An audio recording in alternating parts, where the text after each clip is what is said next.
Bon, bonjour à tous. Pardon de commencer un peu plus tard que prévu. Vous avez vu qu'on se fait surprendre par la chaleur. Mais si vous étiez plein du mois de mai, que ce soit à Paris ou à Lausanne, qu'il faisait pas bon, et ben voilà, vous l'aviez cherché. L'été était au musée, caché dans la salle de Mélanie. Vous nous avez pas dit qu'en plus de savoir tout faire, tu savais créer des microclimats. On est en petit comité aujourd'hui. Ça nous a surpris et peut-être pas tellement en fait. C'était une initiative du musée d'inviter le jeu vidéo déjà dans cette exposition autour de l'art immersif, de tendre la main à cette curiosité qu'était cette résidence Evil qu'on a pu apercevoir en allant rendre visite à Mélanie Courtina.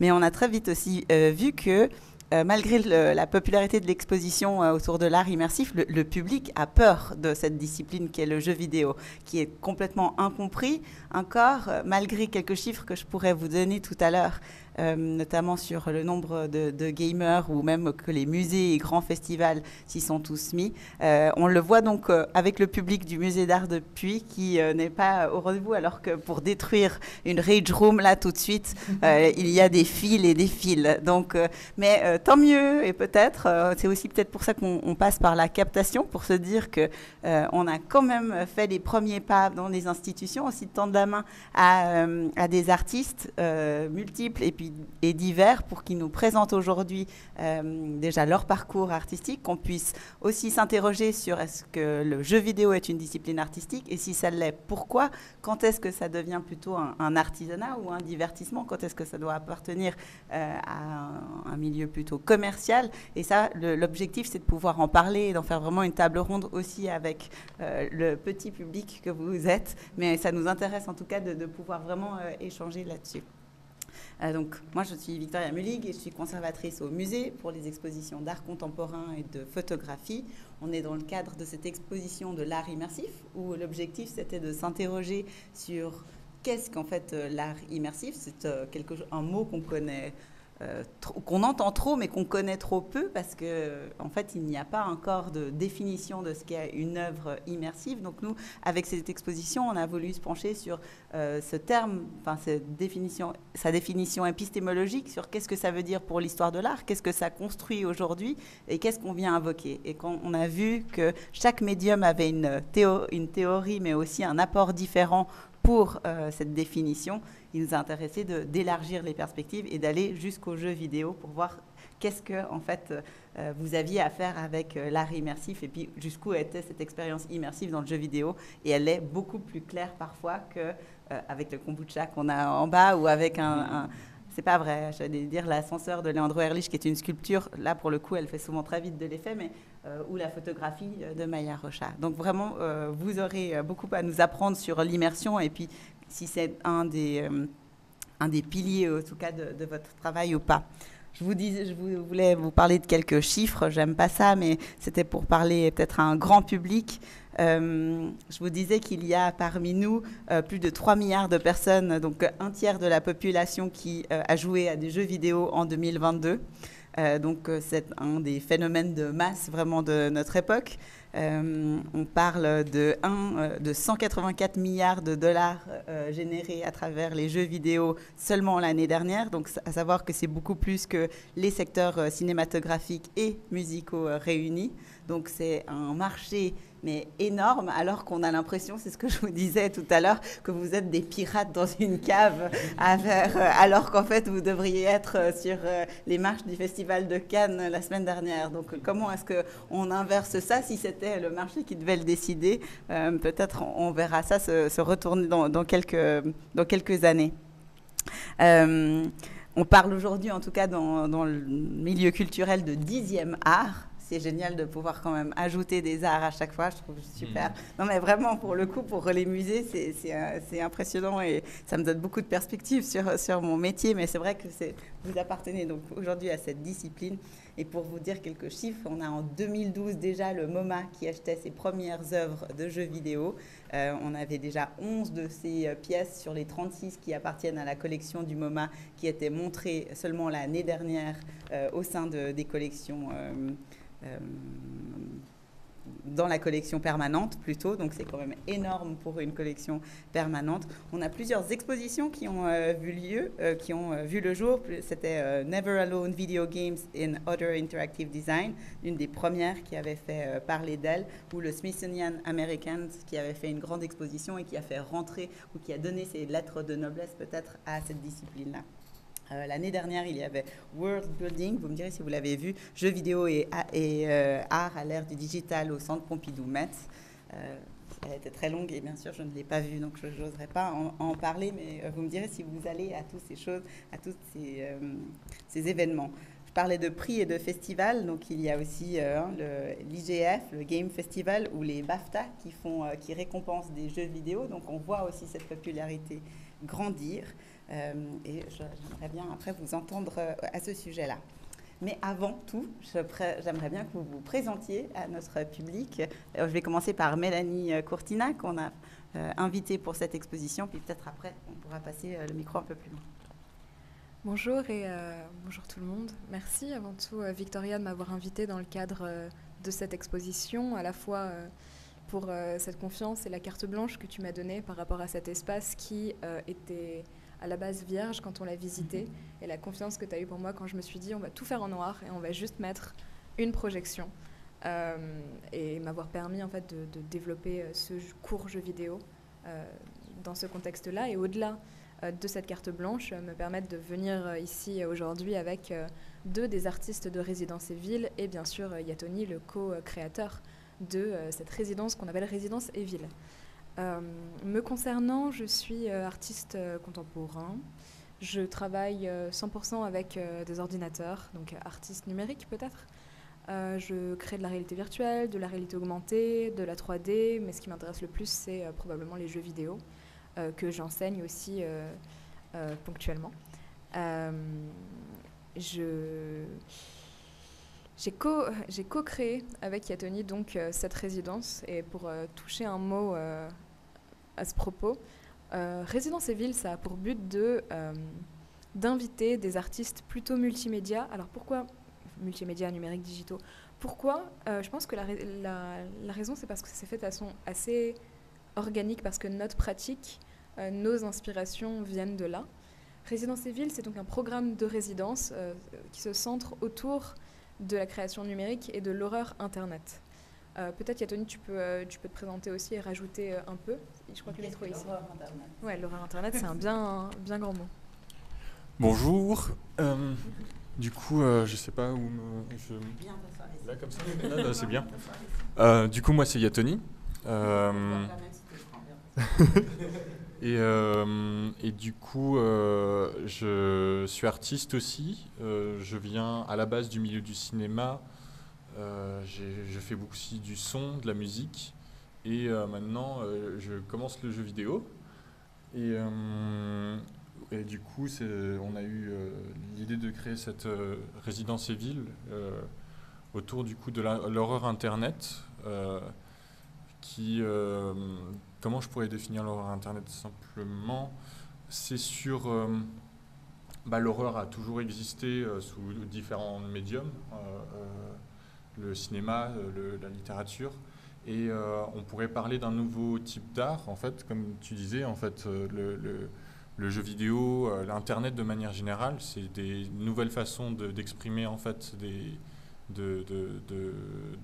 manière artistique. Et l'horreur, du coup, en tant que genre, en tant qu'émotion, existe aussi à travers ce médium-là. Et c'est très...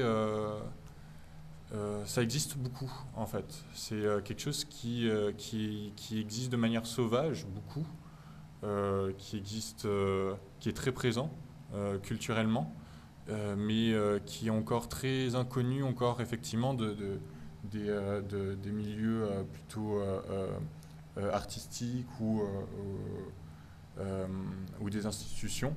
Et c'était du coup quelque chose qu'on voulait structurer aussi avec Résidence et Ville comme une porte d'entrée, un début de quelque chose où on pouvait commencer en fait à offrir des moyens, un espace en fait pour ce type d'artiste a commencé à s'exprimer, du coup, autour de l'horreur Internet.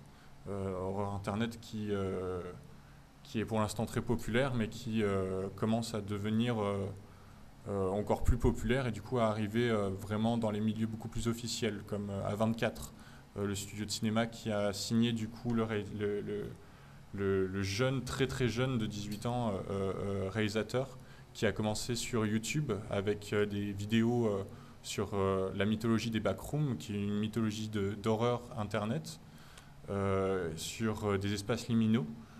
Ken Pixel, oui. Et qui commence du coup à être un peu pris sérieusement par des institutions plus grandes. Et je crois qu'on fait partie, on essaye de faire partie de cette mouvance-là. À la fois, je dirais, dans notre travail auprès des jeux vidéo et aussi vis-à-vis de cette activité-là, autour de l'horreur Internet. On a donc invité des artistes 2 fois. Pour l'instant, on a fait des éditions prototypes de Residence Evil qu'on a organisées dans le cadre de l'Abri à Genève. C'est un bunker anti-aérien, tout en béton, bonne ambiance, dans lequel on a invité avant tout des proches, parce qu'on ne pouvait pas se permettre d'inviter des artistes qu'on ne connaissait pas, parce pour l'instant, on n'avait pas les moyens de leur proposer une résidence cadrée. On n'avait jamais organisé de résidence de notre vie. On avait peut-être participé en tant qu'artiste invité à des résidences, mais organiser, c'est toute une autre paire de manches. Donc on a pris des artistes qu'on connaissait, qui étaient déjà initiés au médium de création numérique. C'est des gens qui maîtrisent des outils comme Unity, Unreal, la 3D, des gens qui sont déjà sensibles aussi aux thématiques comme de l'horreur Internet, des gens à qui on n'avait pas besoin de faire beaucoup d'explications et à qui on a pu juste donner des thématiques. La première thématique, c'était l'abri. L'abri, oui. Et la seconde, c'était The Internet is too big to be good. Et après, on leur donnait 1 semaine pour créer un projet, ce qui est un peu ambitieux. Il n'y a pas eu beaucoup d'heures de sommeil, je dois le confesser. Mais assez parlé de nous, Milo, si tu veux. Ouais, je pourrais rajouter, peut-être si vous avez aussi des questions d'un point de vue définition ou des choses comme ça, n'hésitez pas. Si vous vous sentez perdu dans les termes qu'on utilise ou des choses, n'hésitez pas. Je voudrais perdre personne, je pense aussi.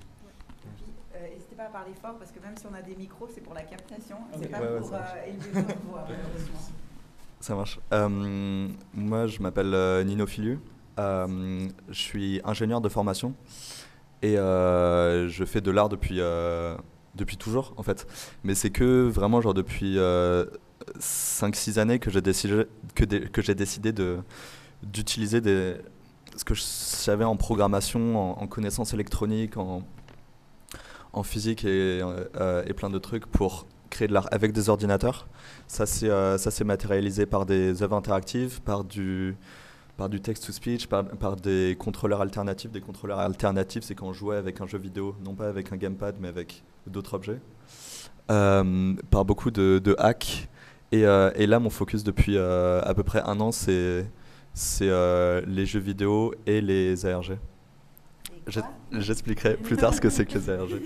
Mais donc j'ai été invité dans le cadre de Residence Evil pour parler genre de l'horreur Internet.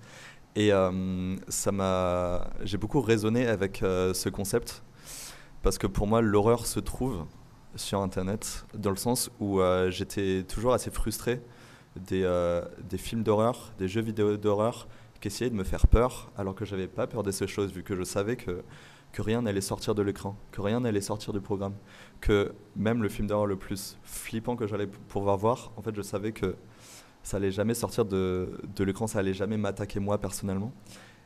Alors que quand je reçois un email de spam ou un faux SMS ou quand je vois des histoires flippantes sur Internet, je me dis toujours oh putain, là ça arrive, là c'est réel, là je flippe vraiment pour moi. Et c'est pour ça que dans le cadre de Residence Evil, ma manière d'aborder cette idée de l'horreur d'Internet, c'est de créer un faux site. Un faux site où en fait genre jusqu'à la fin on savait pas si c'était un canular ou une vraie histoire flippante que quelqu'un avait écrit sur Internet. Ouais, tu peux y aller. Ouais, c'était donc un faux site un peu genre des années 2012 sur un mec un adolescent de 12 ans ou de 20 ans autour de 2012 qui raconte sa vie. Et en fait, genre, plus on progresse dans le blog, plus il y a plus on réalise que genre sa vie, il se passe vraiment des choses assez graves dans sa vie. Et en fait, genre, c'est à nous genre de faire une quête aux informations. Et par le fait genre de faire cette quête aux informations, on fait partie de l'histoire. Ce n'est pas juste une histoire qui est arrivée à quelqu'un d'autre. C'est nous qui sommes témoins de cette chose. Et jusqu'à la fin, en fait, on ne sait jamais vraiment si c'est arrivé ou pas. Bon, là, je vous le dis, c'est pas arrivé. C'est nous qui avons tout inventé. Mais en fait, on a partagé ça sur Reddit et les gens ne savaient pas au début si c'était un canular ou pas. Mais qu'est-ce qui est arrivé de grave, plutôt Spammer, mais je peux pas là le jouer. Ouais, donc en gros, il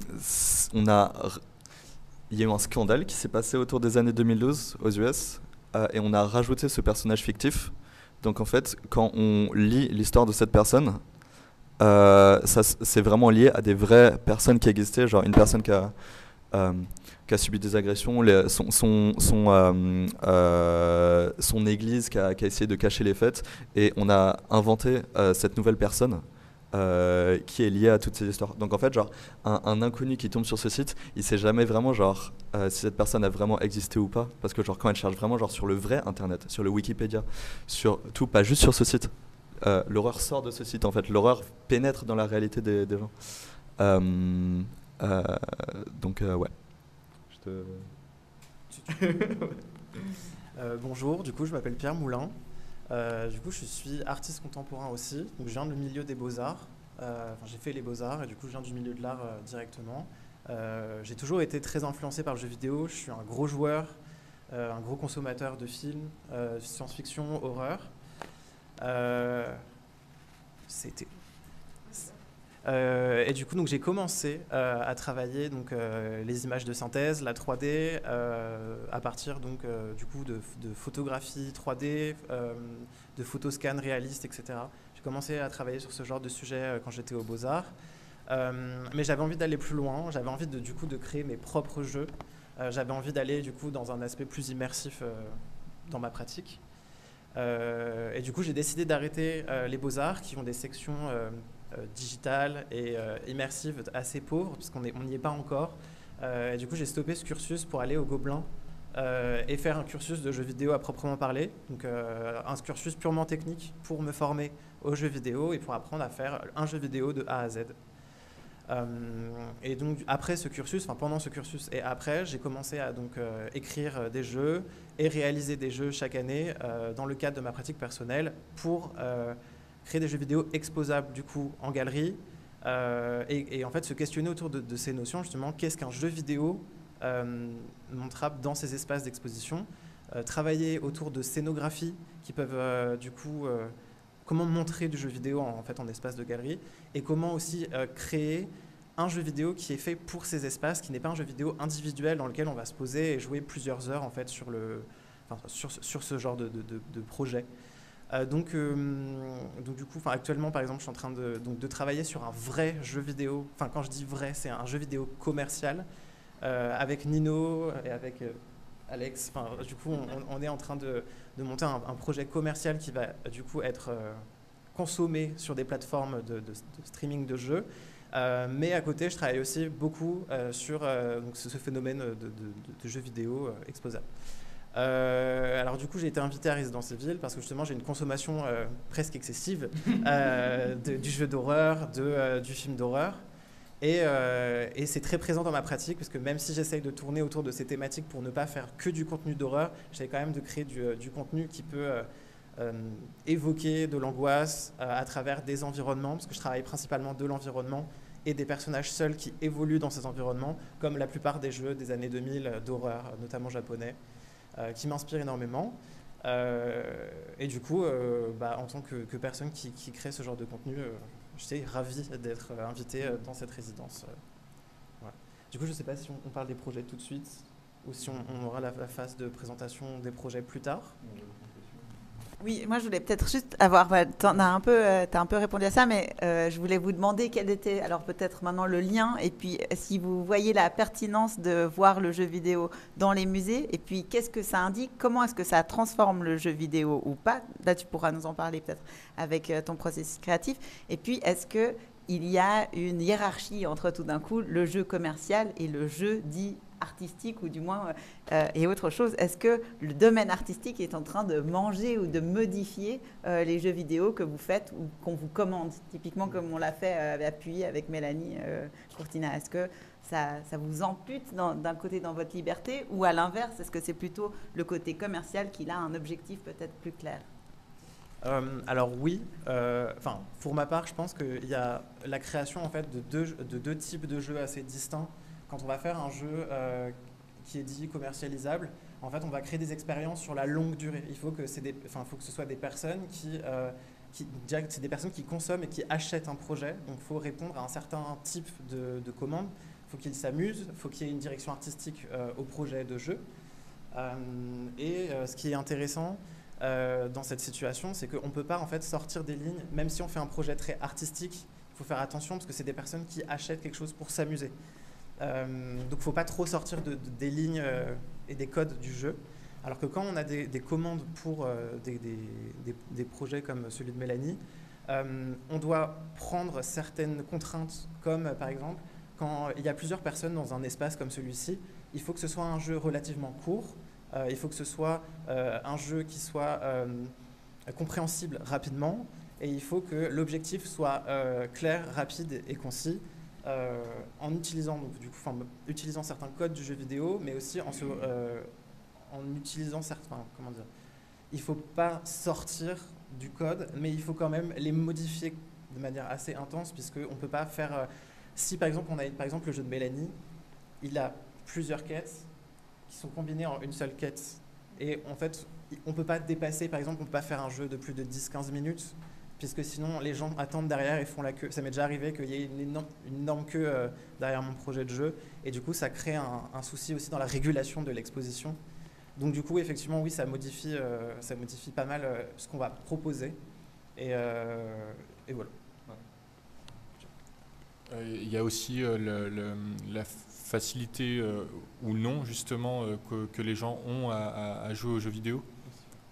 C'est-à-dire là par exemple utiliser une manette en fait, ou à quel point on donne du tutoriel au début, des choses comme ça. C'est des questions qui se posent très rapidement parce qu'on ne connaît pas non plus, on ne sait pas, enfin moi je parle pour moi, mais je suis encore pas très sûr de qui vient voir, qui vient tester, faire jouer aux jeux vidéo dans des expositions. Et du coup, c'est encore une zone de flou pour moi me concernant sur à quel point on guide le joueur, le visiteur, et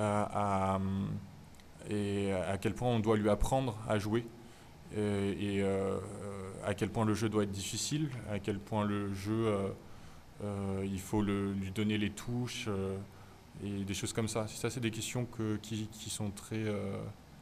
compliqué, je pense, en ce moment. Surtout qu'il y a vraiment tous les publics. Il y a les gens très connaisseurs qui viennent comme pas du tout. J'aime bien cette question parce qu'elle est très intéressante, parce que tu demandes comment apporter les jeux vidéo dans un musée, et pas la question que tout le monde demande qui est est-ce que le jeu vidéo c'est un art? Je préfère beaucoup plus cette question qui est très concrète que tu poses, parce qu'elle amène des réponses concrètes, et après quelques années à exposer des projets qui vont genre de courtes interactions, à tenter d'exposer des jeux beaucoup plus narratifs, beaucoup plus longs, je vois plusieurs réponses concrètes. Déjà, l'une, c'est que les personnes ont peur de toucher à l'art, surtout en France, que je connais bien. Paris, qui est une ville-musée où en fait, quand on touche à une peinture, ça peut s'élever à plusieurs millions de dommages et intérêts, donc faut vraiment pas le faire. Et il y a aussi cette culture de l'art, c'est quelque chose qui est sur le mur, qui est au-dessus de toi.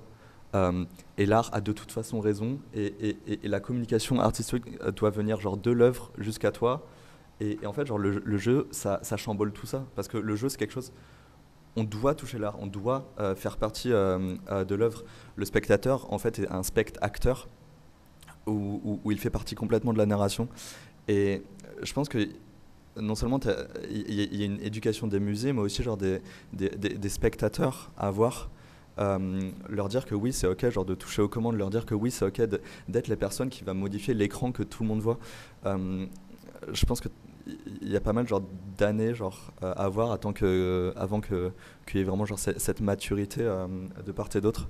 En revanche, il y a beaucoup de manières genre d'accélérer cette interaction. J'ai fait quelque chose de similaire à l'œuvre qu'on voit juste derrière avec la Kinect. Genre, moi j'ai fait une œuvre interactive, mais en fait on n'a pas à toucher quoi que ce soit dans l'interaction, parce que vu que c'est codé, j'ai utilisé IA pour détecter la pose du spectateur qui se tenait genre devant un écran. Donc en fait il n'y avait pas de bouton à appuyer, il n'y avait pas à rentrer dans l'œuvre, il n'y avait pas ce pas que le spectateur fait quasiment jamais.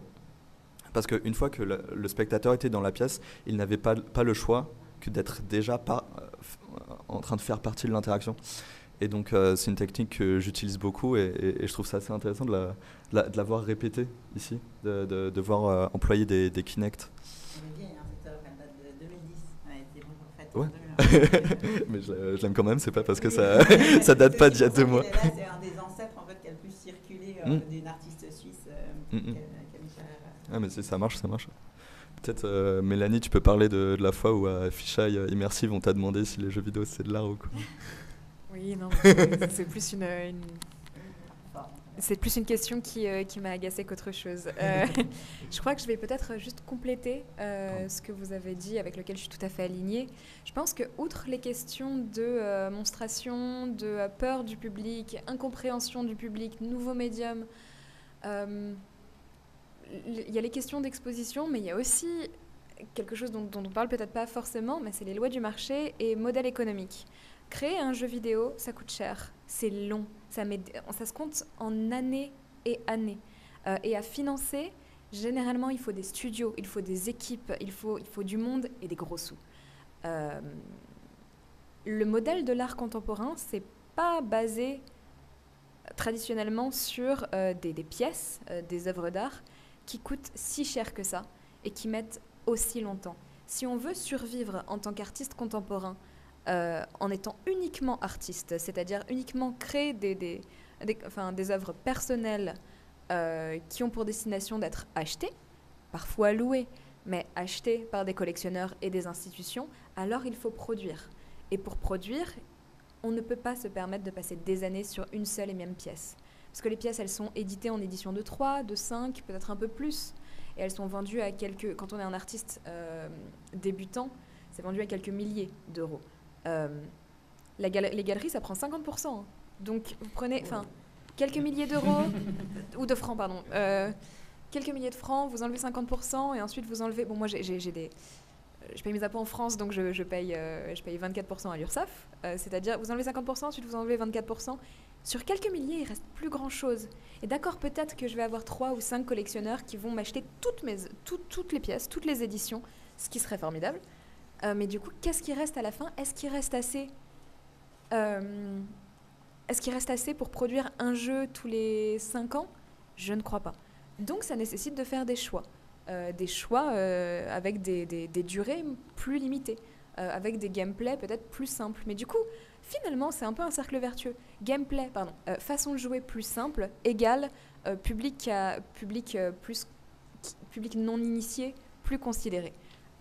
Durée plus courte égale tout ce que vous avez dit, avec lequel je suis parfaitement d'accord, égale jeu qui fonctionne mieux dans l'espace public. Parce qu'un jeu vidéo traditionnel, ça se joue souvent chez soi. Parfois en salle d'arcade, même si dans un contexte occidental, c'est micro-phénomène, les jeux d'arcade. On a un peu dépassé ça, ce qui est dommage. Du coup, c'est pas vraiment les mêmes dynamiques, c'est pas les mêmes financements, c'est pas la même dynamique, c'est pas le même modèle économique. Donc mixer les deux, ça reste complexe pour tout ce qu'on a dit. Un truc qui me tient un peu à cœur sur le sujet du jeu vidéo dans l'art, parce que en fait là on parle en quelque sorte de l'anoblissement en fait du jeu vidéo en tant qu'art, et il y a un truc qui me tient un peu à cœur là-dessus, c'est c'est essayer de ne pas faire une forme de biais qui est de transformer le jeu vidéo, qui est déjà un art en fait depuis le départ, en quelque chose de un peu semblant de en fait qu'est-ce que c'est qu'un truc artistique, est-ce que c'est en fait qu'est-ce que c'est qu'un truc artistique, c'est une question un peu floue, et en fait si on essaye d'anoblir l'art très rapidement, on se pose cette question. Hein, pardon? Anoblir le jeu vidéo, j'ai dit quoi? Ah oui. Et c'est une question où je pense que le jeu vidéo n'a pas forcément besoin d'être anobli. Je pense que le jeu vidéo, il est très bien comme il est. Il a besoin d'adaptation en fait par rapport à un certain public, comme justement en fait ce qu'on disait par rapport au temps de jouabilité, à la manière dont on joue, à l'espace. C'est des questions qui sont absolument légitimes. Mais c'est vrai que par contre, c'est vrai que ça me tient à cœur de garder le jeu vidéo comme art qu'il est et qu'il a toujours été, et de ne pas se dire qu'il a besoin de paillettes ou de choses comme ça, ou pour exister dans des galeries et des choses comme ça. Je pense... Merci. Il y a une question qui va pouvoir nous mener sur Residence Evil et le fait de nous présenter votre projet. C'est notamment une des problématiques dans l'art, c'est la signature, par exemple. Comment est-ce qu'on signe une œuvre ici? Alors, dans le cadre de l'exposition de Puy, c'est Mélanie Courtina, et c'est son projet de Sirène 2024. Jamais eu un cartel aussi simple. Quand je pensais que la chose allait se multiplier avec plein de techniques, elle m'a mis jeux vidéo et manette. Génial.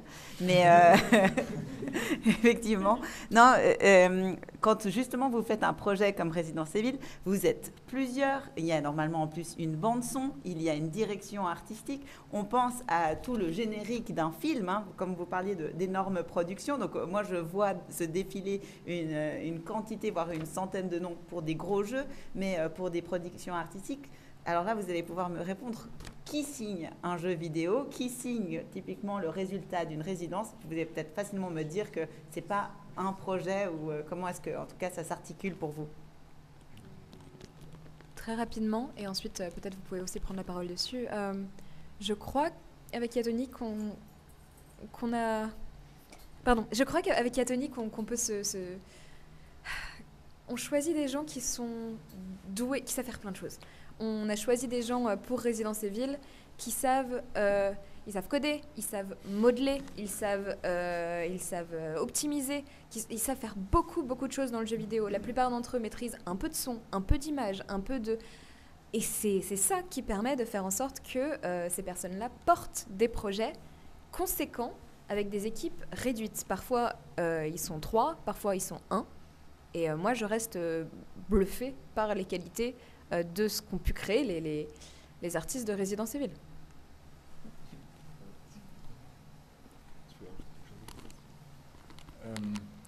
Alors, je te rejoins. Et après, j'ai une théorie. Je pense, j'aimerais bien qu'on en discute. Enfin, je ne sais pas dans quoi je m'avance, etc. Si je suis juste ou pas.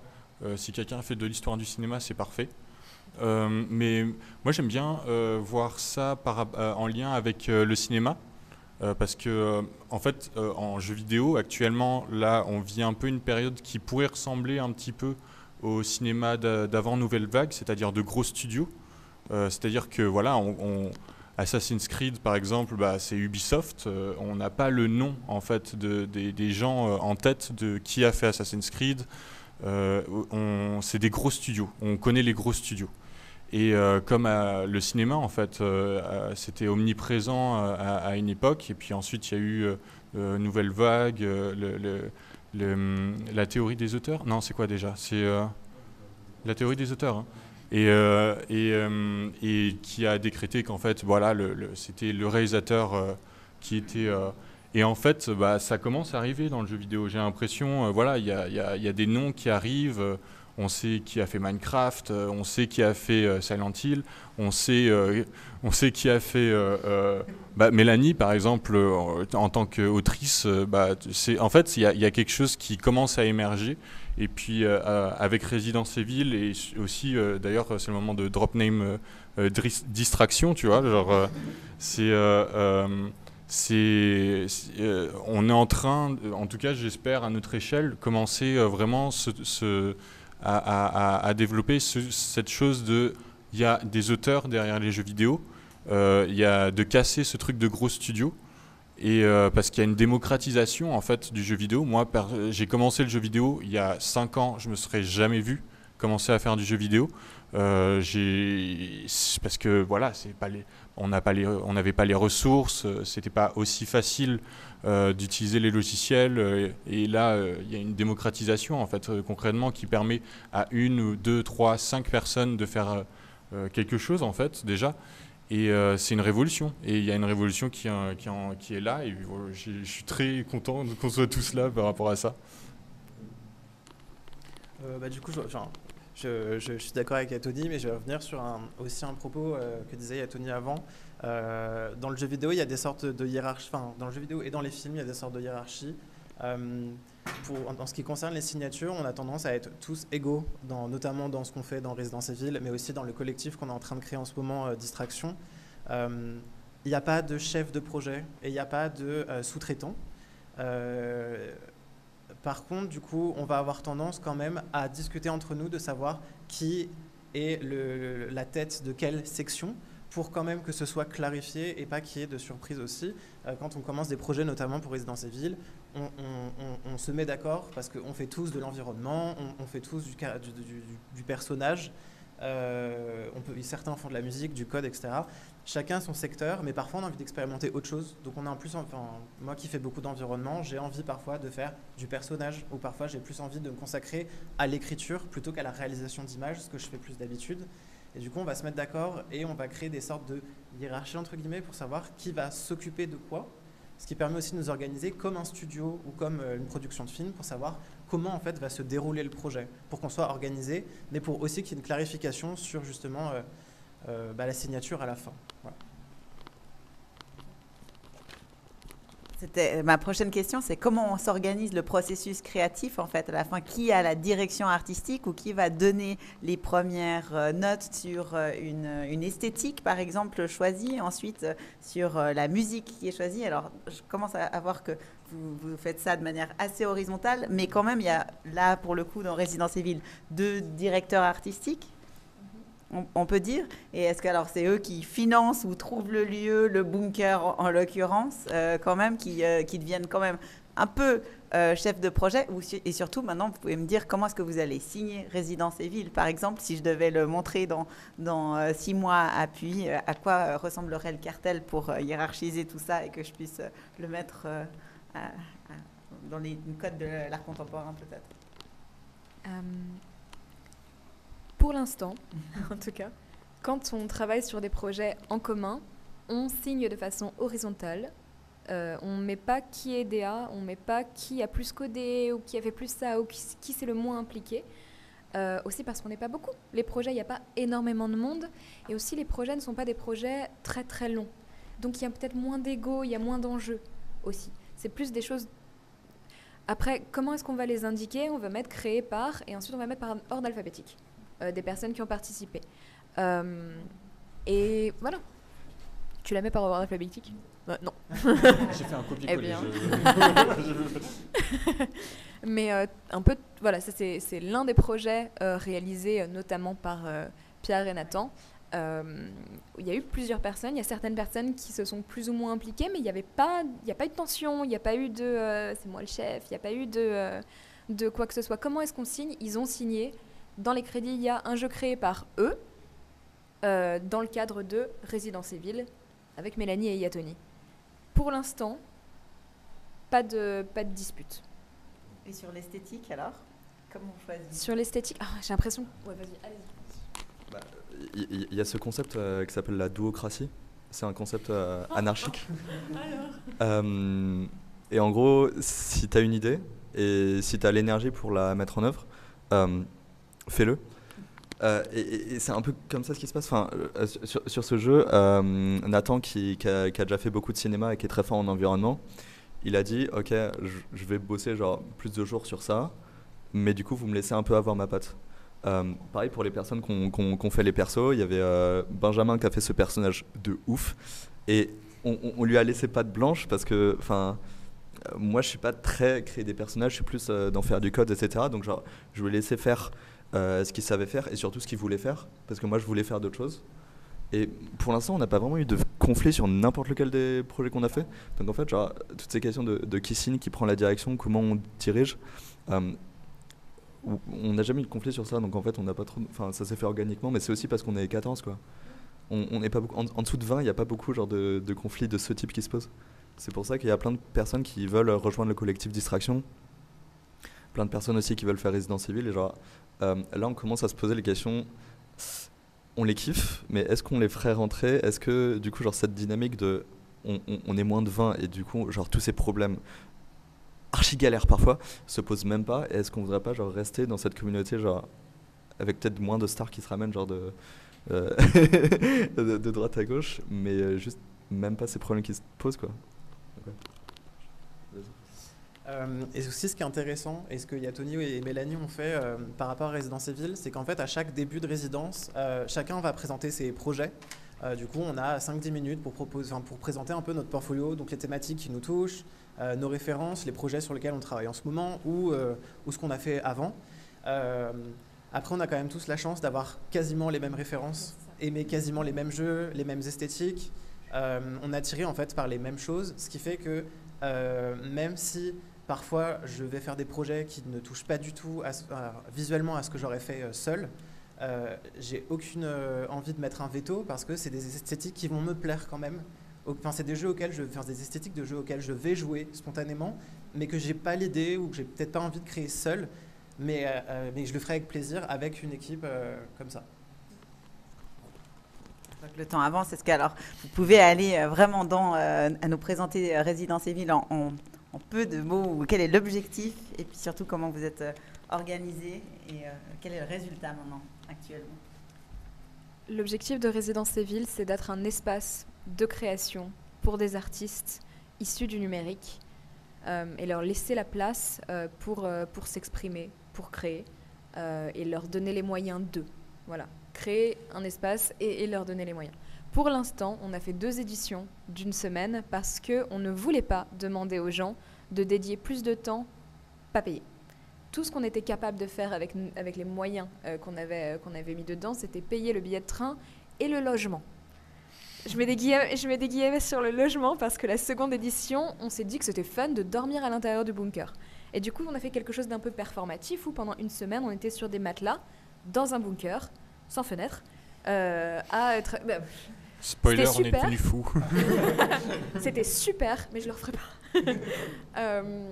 Pour l'instant, c'est ça. Et dans l'ambition, avec Yatoni, on a le privilège d'être invité dans des endroits comme ça, dans des institutions à venir présenter le travail.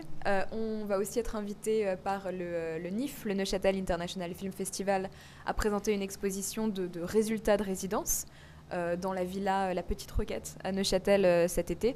C'est formidable, ils nous laissent 2 salles dans lesquelles il y a une armoire, dans lesquelles il y a un escalier qui descend vers une cave secrète. C'est parfait pour nous. Franchement, on est enchantés. Je crois qu'on est ravis et fiers que notre travail trouve un écho. Après, les ambitions, c'est que ce soit plus long et que les artistes soient payés. Vous avez des images à nous montrer? Ouais, oui. On commence par quoi? Je propose que vous présentiez votre projet. Ok. Donc ça, c'est un jeu qui s'appelle Am I the Problem? Je ne sais pas si vous connaissez les... Redis le titre, pardon. Am I the Problem? Est-ce que je suis le problème? En français. C'est un jeu vidéo où on peut parler à des personnages dans l'environnement que vous voyez. Donc un peu une église ancienne, un peu en ruine, sauf que si on fait un peu gaffe, il y a des bouts de serveurs et d'ordi qui jonchent. Donc un peu fantastique. Et les dialogues, en fait, on a eu cette idée de ne pas écrire nous-mêmes les dialogues, mais de prendre directement les textes de posts et de commentaires et de threads de personnes qui nous ont vraiment troublés sur Internet par leur comportement vis-à-vis de la solitude, vis-à-vis de leur toxicité, vis-à-vis de beaucoup de choses. Je ne sais pas si vous connaissez le terme d'incel, mais il y a pas mal de dialogues qui sont vraiment genre tirés de ce que des incels auraient pu dire. On dit d'ailleurs. Et ouais, le but, enfin la vision, c'était vraiment genre de faire face à ces personnes. Pas de les diaboliser, mais genre d'avoir un peu genre cette empathie pour des personnes genre profondément mauvaises, mais aussi profondément cassées par la société, par leur dysfonctionnement, et pas de les voir d'une manière anonyme, comme sur les forums, de personnaliser via tout un travail de character design leur personnalité. Enfin, ça, c'est une meuf qui venait de sortir d'un break-up vraiment douloureux et elle s'exprime vraiment d'une manière assez hargneuse, c'est pour ça qu'on l'a fait comme ça, typiquement. Donc voilà, ça c'était Am I the Problem. Mais il y a un objectif, il y a une quête là aussi, où il y a des rencontres uniquement. Comment est-ce que vous le décrivez? Ça va être en fait un espace comme une sorte de chat, comme une sorte de VR chat en fait. On va se balader dans cet espace en fait, qui est une sorte de chapelle internet où en fait, justement, les forums dans lesquels on a puisé ces histoires, c'est des forums dans lesquels les gens viennent déposer des confessions, raconter en fait des choses assez graves. Des choses qu'on peut même pas vraiment dire à ses meilleurs amis. C'est des choses qui sont assez problématiques dans le fond. Et c'est des personnes qui ont envie de se confier et qui vont aller sur Internet pour dire les choses horribles qu'ils ont faites. Et ce qui était intéressant ici, c'était de voir en fait cette confession 2.0, cette sorte de chapelle d'Internet avec plein de codes. Par exemple, on a fait des vitraux en forme d'animé, il y a des serveurs, il y a beaucoup de références à ce qu'on va retrouver sur les forums, sur Internet. Chaque personnage a un peu une sorte de photo de profil posée sur son propre corps. Le but, c'était vraiment de pouvoir se balader et de rentrer en contact avec ces gens qui sont en fait des sortes de fantômes d'Internet et qui peuvent être vos voisins ou votre famille. En fait, on ne sait même pas qui c'est en fait.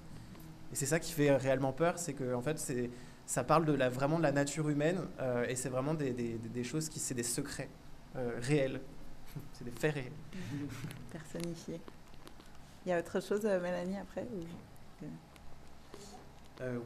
Alors oui, ça c'est un projet que j'ai fait du coup pendant la première résidence. Alors je me suis beaucoup intéressé à ce qui se passe sur les réseaux sociaux ces derniers temps. En fait, ça s'appelle des trends. Donc en fait, c'est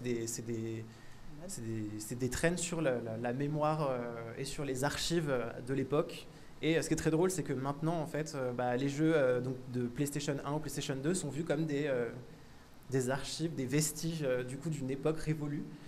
Et il y a de plus en plus de comptes qui mettent en avant donc, des anciens jeux, des anciens objets électroniques, des Game Boy, des PlayStation, des GameCube. Et j'ai créé en fait un faux compte justement de ces Lost, donc ça s'appelle Lost Gaming Memories. C'est des anciens souvenirs de jeux vidéo auxquels on jouait quand on était petit.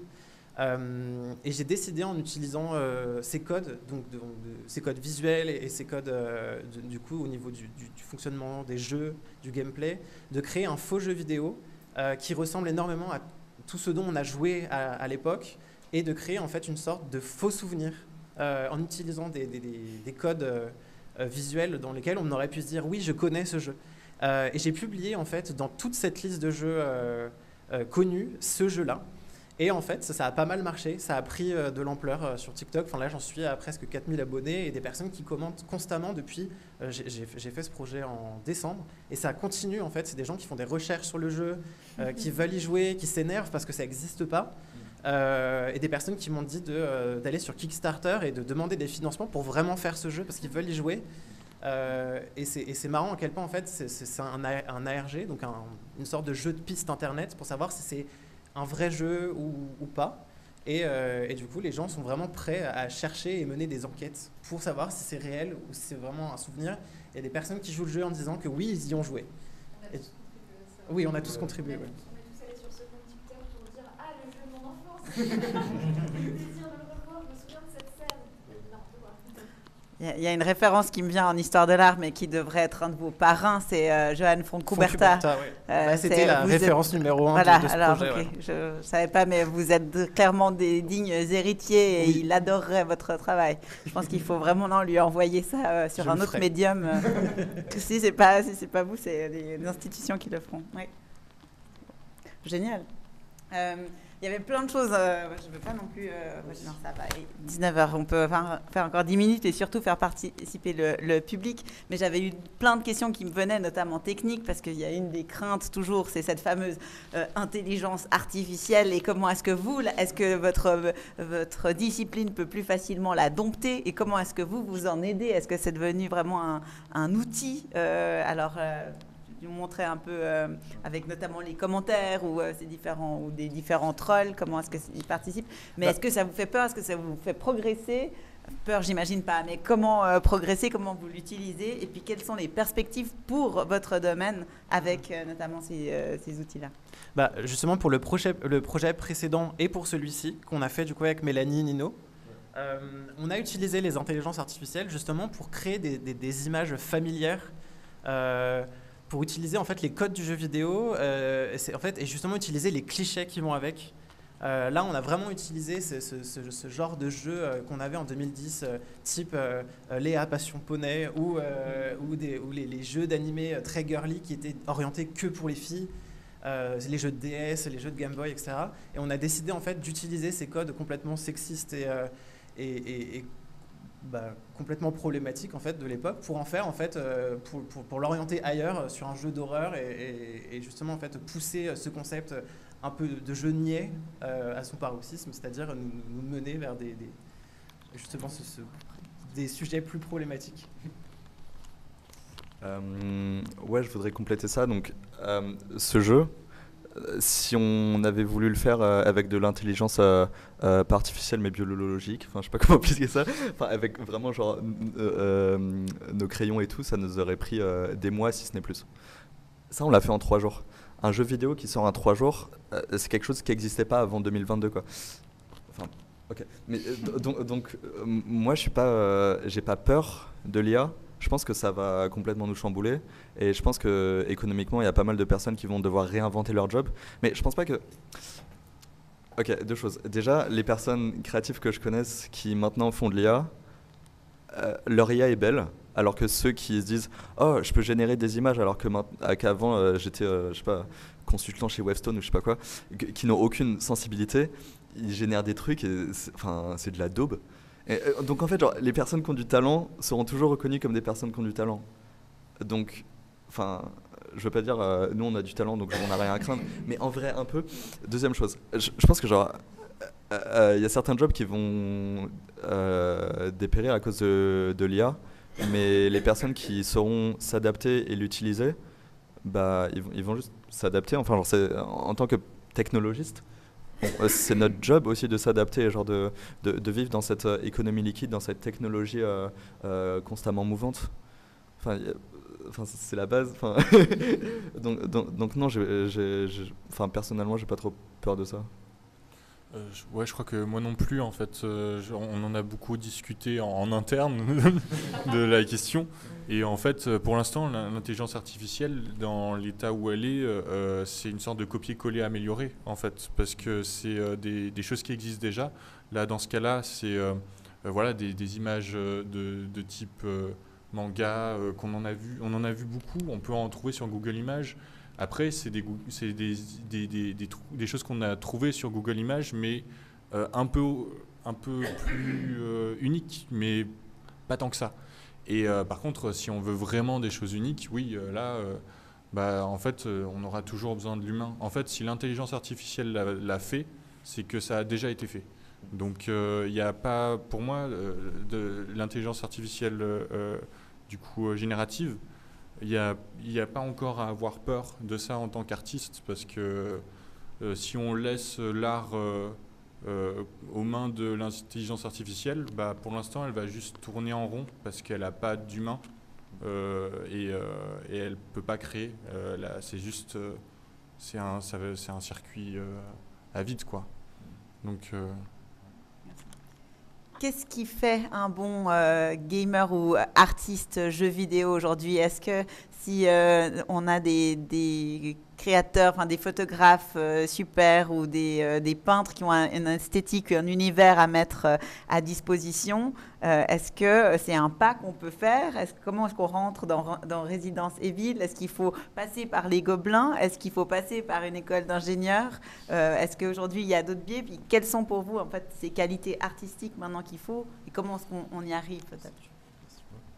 La culture jeu vidéo est importante avant de créer.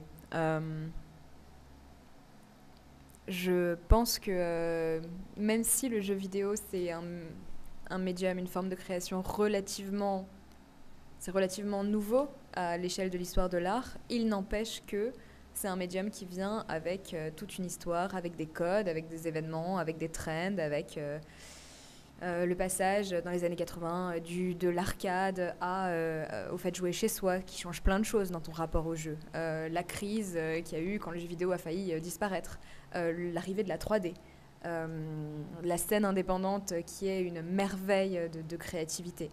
Je crois que pour créer du jeu, c'est important de jouer. Et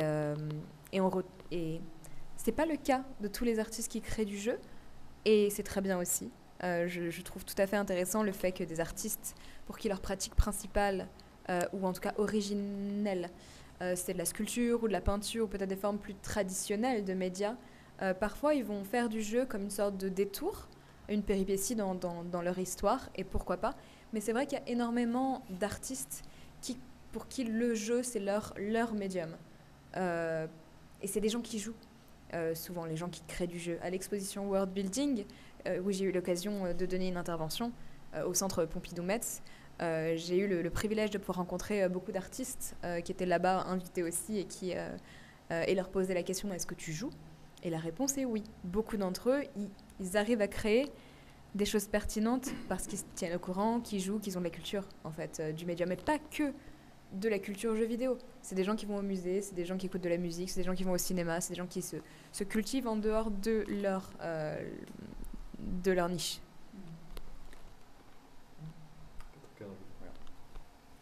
Je vais ouvrir au public si vous avez envie de poser des questions. Si vous êtes là ce soir, je pense que vous êtes un peu curieux quand même sur ces 4 intervenants ou autres. Si vous avez d'autres questions, sinon on va pouvoir nous continuer parce que j'ai l'impression d'avoir abordé aucun de tous les sujets que j'aimerais vous poser. En tout cas, merci à vous 4 d'être là, d'être venus. J'espère qu'on aura plus l'occasion de vous voir dans les institutions, dans les musées. Comme je disais, je trouve génial qu'on ait un 10e art à montrer, que ça nous ouvre encore des portes de compréhension, mais aussi un outil social, comme vous l'avez fait sur certains jeux, sur toujours un échappatoire, créer des nouveaux univers, et c'est vraiment le cas, on l'a vu nous ici avec Sirène. Je vois aussi qu'il y a un engouement. J'ai adoré pouvoir aider Mélanie à produire ça et de voir que cette œuvre, elle va à Bâle, à Listeux, et puis qu'elle était vernie encore à Paris ce week-end. Donc j'ai en tout cas beaucoup d'ambition de pouvoir montrer plus de jeux vidéo à l'avenir. Je ne sais pas si vous avez un dernier mot ou peut-être en tout cas de quoi vous avez hâte peut-être pour ces prochaines années avec votre discipline, de quoi vous pouvez, un mot très suisse, mais vous réjouir peut-être, si vous l'avez maintenant la référence suisse.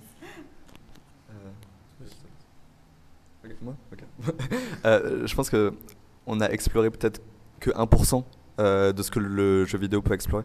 Je dis pas qu'on a fait toutes les peintures possibles. Je le mets pas en opposition avec les autres arts. Je veux tout simplement pas répondre à cette question. Je dis juste que en termes, le jeu vidéo c'est un média qui mêle architecture, character design, peinture, mise en scène, narration. Ouais, musique, pardon, il y a Tony. Musicien, bah, ouais. Et toutes les combinaisons de ces choses, en fait, genre ça fait que 70 ans qu'on les explore sérieusement. 70 ans, c'est rien pour quelque chose qui a autant de combinaisons narratives. Je trouve ça assez ouf que, en fait, à chaque fois que je vais sur Itch, donc une plateforme genre de jeux vidéo indépendants, je vois des choses qui me font poser des questions, des choses nouvelles, des interactions nouvelles, des narratives nouvelles, toutes les 2 minutes de jeu.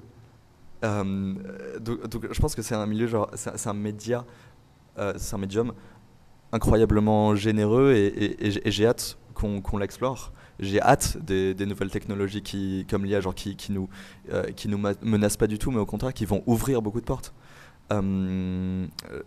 Typiquement, je pense que le délire, enfin aujourd'hui, le jeu vidéo c'est quelque chose qui se démocratise. Aujourd'hui, genre des personnes peuvent regarder quelques tutoriels sur Unreal Engine et arriver à créer un petit walking simulator en quelques semaines. Et je veux pas du tout faire le boomer en mode genre non, moi j'ai fait une école et pour faire des jeux il faut être non. Je m'en fous, enfin, genre, laissons toutes ces personnes genre non techniques s'exprimer. Moi j'ai hâte que la création de jeux devienne genre encore et encore plus facile parce que va y avoir une explosion de création, un tsunami créatif et j'ai hâte qu'il arrive. Voilà. T'as hâte de rien ? Si. Non, moi j'ai hâte du coup qu'on ait aussi plus de temps pour qu'on puisse développer chacun nos projets, des projets qui sont très chronophages comme disait Mélanie, qui demandent beaucoup d'argent. On a beaucoup tous des projets qui dorment, qu'on a très envie de faire. Du coup, effectivement, comme disait Nino, j'ai hâte de ce tsunami aussi de production. Effectivement, je suis même convaincu qu'on n'a pas besoin de sortir d'école pour justement créer et pour être capable d'avoir une direction artistique et d'avoir du coup un mélange de combinaisons efficaces pour créer des expériences variées.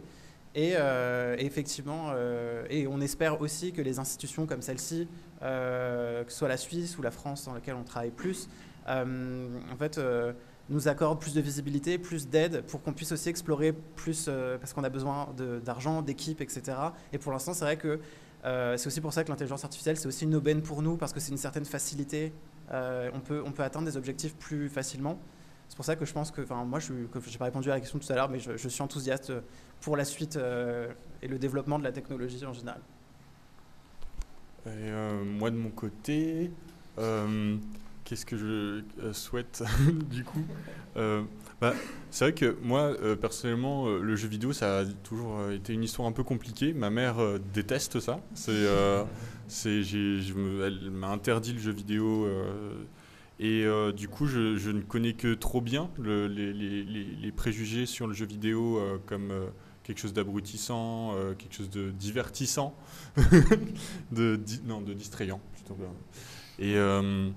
Et du coup, moi, c'est vrai que voir le jeu vidéo s'anoblir, entre guillemets, et en tant qu'art et en tant que culture, ça me plaît beaucoup. C'est une idée qui me plaît beaucoup et c'est pour que ma mère me reconnaisse et enfin et aussi pour qu'on puisse réfléchir vraiment ce médium. C'est-à-dire que dans les universités, ça fait maintenant des années qu'on commence à réfléchir le jeu vidéo. Ça commence à vraiment prendre de l'ampleur. Même les joueurs eux-mêmes en fait commencent à réfléchir le jeu vidéo, commencent à réfléchir ça en tant qu'art, en tant que qu'est-ce que ça veut dire, qui a fait ça, pourquoi, et pas juste comme sous un aspect de consommation quoi. Et ça j'ai vraiment hâte et ça commence à venir, c'est trop cool. Du coup, il y a la question quelles sont mes attentes vis-à-vis du jeu vidéo, vis-à-vis de son futur. Je vais citer quelques auteurs. Il y a quelques auteurs identifiés dans le jeu vidéo. Shigeru Miyamoto, qui est le créateur, l'auteur derrière les énormes franchises que sont Zelda et Mario.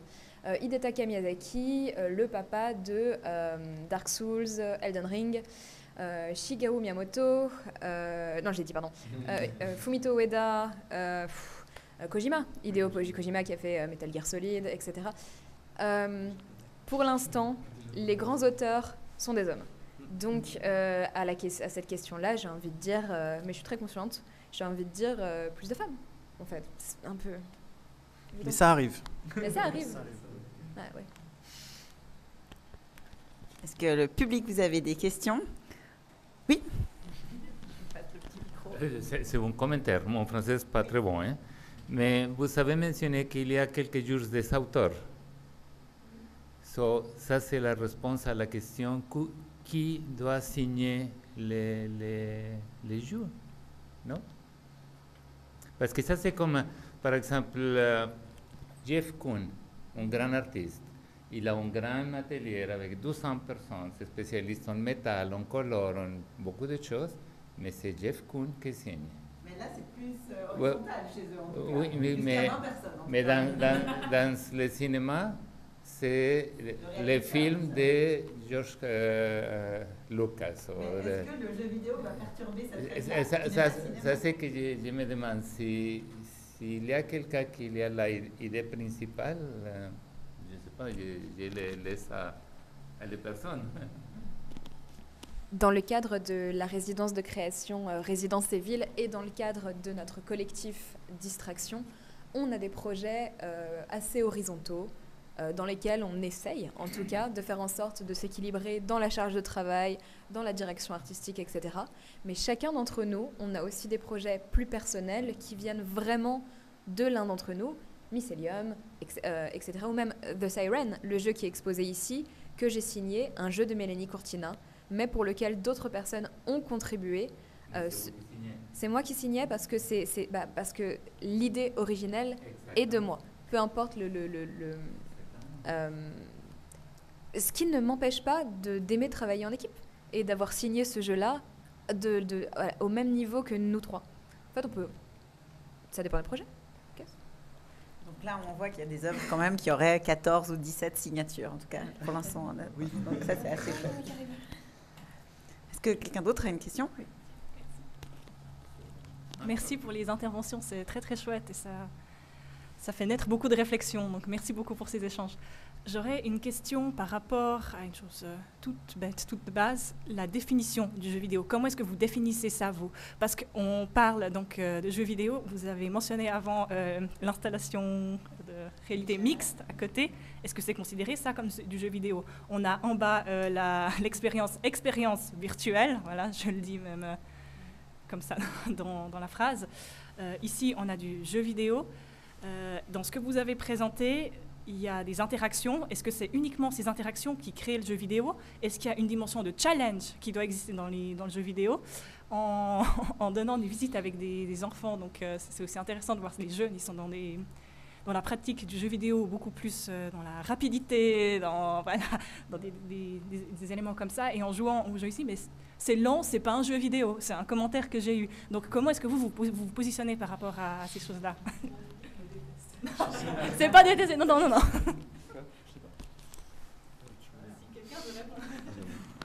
C'est quoi un jeu vidéo ? C'est une interface plus un écran, c'est ça ?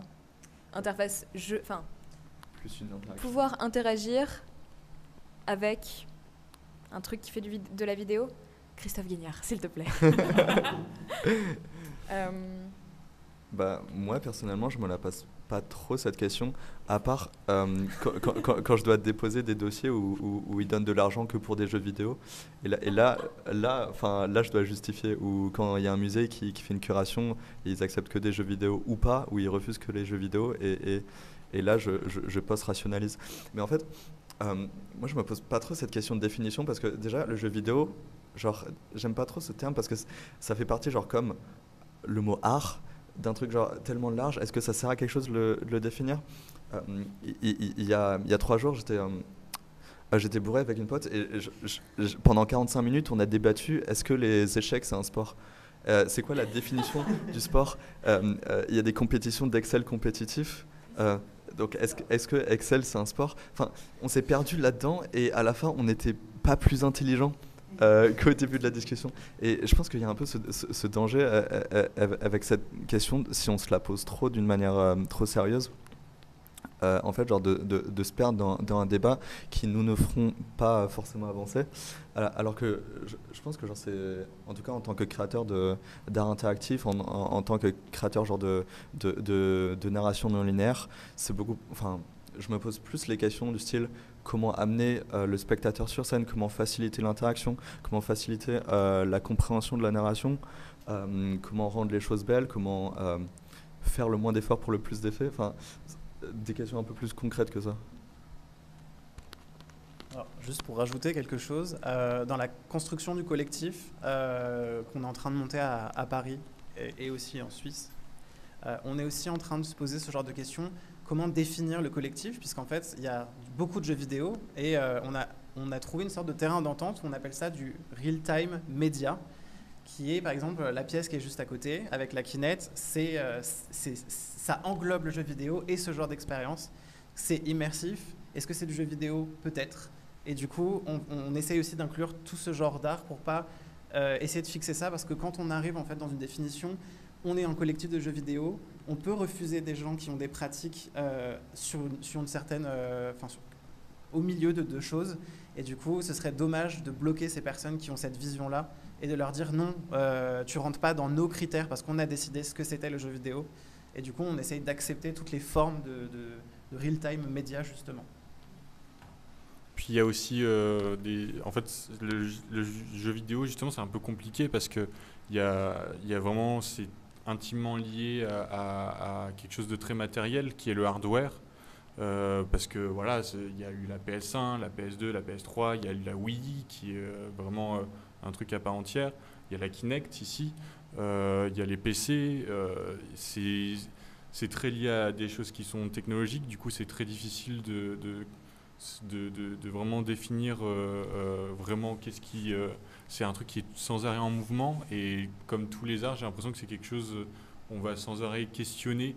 Il y a forcément un artiste qui va venir et qui va faire quelque chose de nouveau et ça, il va dire que c'est de l'art numérique, du jeu vidéo. Moi, je préfère peut-être art numérique comme terme, peut-être, parce que j'aimerais bien englober Internet dedans, les sites Internet, et peut-être si on devait vraiment faire une définition qui englobe tout, c'est vraiment l'interaction numérique, le fait de pouvoir, voilà, il y a du code binaire, et puis nous on interagit avec, et puis qu'est-ce qui se passe? Voilà, c'est une définition hyper large, mais au moins il y a tout qui rentre, tu vois, c'est pas mal, non? Qu'est-ce qu'on... J'aime beaucoup cette définition et ça donne lieu à de prochaines expositions sur une autre recherche épistémologique sur votre 10e art. Merci à tous. Je vous invite à... Ah oui, pardon, c'est une question. Ah pardon. Alors, vous pouvez après nous introduire la pizza. Volontiers. En fait, c'est aussi pour amener une autre réflexion qui est très fortement en lien avec ce qui vient d'être dit sur la question des mots. J'allais vous poser la question, est-ce qu'il faut encore appeler ça du jeu vidéo ou est-ce que c'est autre chose qui utilise, pourquoi pas, du hardware, un moteur, etc. parce que vous en avez besoin pour vous exprimer. Mais pour moi, ça fait un peu penser à l'art vidéo dans les années 60, 70. Tant qu'on a appelé ça de l'art vidéo, c'était en dehors de l'art. Le jour où on a arrêté de dire vidéo et qu'on a dit c'est de l'art, c'est rentré dans le milieu de l'art. Donc je pense que si on considère que c'est un jeu vidéo, ça ne marche pas. C'est de l'art. Vous vous exprimez, vous êtes des créateurs par rapport à ça. Enfin, j'aimerais bien avoir votre réflexion par rapport à ça. Je ne pense pas à mon sens, qu'il faille chercher une définition qui engloberait la pratique, si ce n'est de dire, voilà, moi j'inscris ça dans une démarche d'artiste, et c'est tout. Moi j'ai beaucoup aimé quand Mélanie a dit je suis artiste contemporain, point. Et pour un projet, elle va utiliser un moteur Unreal, ou je ne sais pas lequel tu as utilisé pour ça, ou autre chose. Et puis pour un autre projet, ça sera complètement autre chose. Puis si une fois c'est une sculpture en pierre, ça sera une sculpture en pierre. Puis ça n'a aucune importance. Et je pense que le problème aussi lié aux jeux vidéo et à la 3D, c'est qu'il y a un vocabulaire que des gens se sont appropriés. Si vous regardez aujourd'hui un générique de film où il y a eu des effets spéciaux, c'est mis 3D artiste, et puis il y a 150, 200 noms qui se suivent les uns derrière les autres. Et si vous tapez 3D artiste sur Internet, c'est absolument pas de l'art. Et donc, il faut arriver à sortir, en fait, à mon sens, de ce vocabulaire-là. Et là, vous allez vous inscrire dans quelque chose de plus large qui englobera forcément votre travail et puis qui vous permettra, je pense, de mieux marquer ce que vous cherchez à exprimer sans retomber dans jeu vidéo, jeu, pas jeu, etc. Mais voilà, donc j'aurais bien aimé avoir votre réflexion par rapport à cette nécessité de dire je déjà. Voilà. Je suis désolé, j'ai trop parlé. Je voulais d'abord vous entendre plutôt que moi de faire le discours. Moi, j'ai dit jeu parce que c'est des jeux. Enfin, je veux pas forcément. Enfin, mon but à terme, c'est pas forcément de m'inscrire dans l'histoire de l'art, d'être enfin respecté par les musées, qu'il y ait des artistes peintres ou des vidéastes ou des cinéastes qui m'acceptent dans leur club. Je pense que, enfin, il y a déjà des personnes typiquement genre sur YouTube qui font genre des vidéos essais genre de 2h30 sur à quel point Dark Souls ça leur a sorti de leur dépression, sur à quel point la mise en scène de Elden Rings est splendide, sur à quel point tel ou tel jeu est profond. En fait, genre, il y a déjà tout ce qui compte dans l'art. Et personnellement, je trouve ça cool que les musées et les institutions nous repèrent enfin. Mais on s'était déjà reconnus entre nous déjà. Donc enfin, moi, j'ai pas vraiment de problème de mots. Et c'est pas vraiment des questions que je me pose. Et je suis assez libre sur de quelle dénomination on me pointe. Mais ouais, je pense ça fait des années et des années qu'on se racontait déjà des histoires, qu'on se montrait déjà des images, qu'on explorait des choses. Je sais pas si ça répond à ta question. Moi, je trouve que la question est super intéressante. Je pense que si on définit ce que c'est parce qu'on nous le demande. Et que si on n'avait pas à le faire, on ne le ferait pas.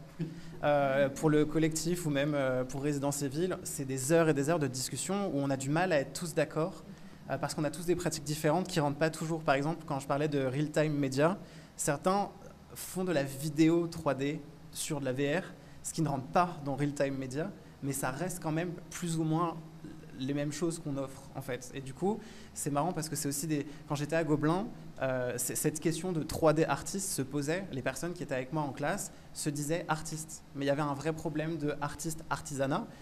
Et quand ces personnes sortent d'école, elles se prennent pour des artistes. Et c'est là où on leur dit non, vous êtes juste des artisans qui vont travailler sur des autres productions. Et c'est là où justement les questions se posent, où il y a certaines déceptions. Et c'est là où on se rend compte qu'effectivement, il y a des listes de 150, 200 personnes qui ne sont pas du tout des artistes, juste des exécutants, comme dans n'importe quel métier d'artisanat. Voilà. De mon côté, je me définis effectivement comme artiste contemporain, mais je suis très fière de faire du jeu vidéo. Et pour moi, cette étiquette est quand même importante. Quand on me demande ce que je fais, qu'est-ce que c'est, ça me semble encore important de dire que c'est un jeu vidéo. Ça n'est pas une expérience immersive, interactive, digitale. On peut trouver les périphrases qu'on veut, mais faut pas avoir honte de faire du jeu vidéo parce qu'il n'y a rien dans le jeu vidéo qui donne envie d'avoir honte. Et je trouve que c'est important de militer pour que le jeu vidéo gagne ses lettres de noblesse, entre guillemets, en le faisant pénétrer dans ce type d'institution, notamment parce que il y a un côté un peu évangéliste du jeu vidéo dans ma pratique, où il y a pas mal de personnes ici, après The Siren, qui m'ont confié que c'était la première fois qu'ils touchaient à une manette, voire même que ça leur avait donné envie de jouer à d'autres choses. Yatoni parlait de ses parents avant.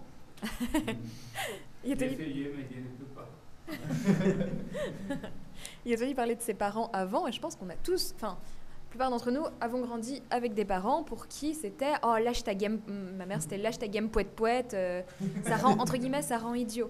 Alors que finalement, pas du tout. C'est juste une question de quel jeu vidéo tu consommes. Si tu consommes un AAA 100% divertissement, pas de problème, mais tu peux aussi jouer à d'autres choses. C'est comme le cinéma, c'est comme la musique, c'est comme... Il y a des super productions un peu débilissantes partout, et il n'y a rien de mal à ça. Tout comme il y a des choses qui peuvent t'amener vers d'autres sphères de réflexion, qui ont d'autres enjeux plus politiques. C'est juste une question de qu'est-ce qu'on choisit. J'aime profondément le jeu vidéo et j'ai envie de le partager avec plus de monde. Et c'est pour ça que pour moi, garder cette étiquette d'artiste et de faire du jeu vidéo, c'est important. Je vous invite tous maintenant à aller manger une tranche de pizza qui, j'ai peur, se réchauffe, donc à faire appel à une intelligence beaucoup plus biologique qui est et après peut-être aller même déguster de la kombucha. Mais merci beaucoup. Vraiment, j'ai plaisir vraiment à tous. Je suis très fière en fait que même un petit musée comme celui de Puy arrive à engager ce genre de conversation, et j'ai vraiment beaucoup de plaisir de plus en plus grâce à des artistes comme vous chaque jour à découvrir de nouvelles choses. Alors merci vraiment. Merci. Ouais, super. Merci d'être venu.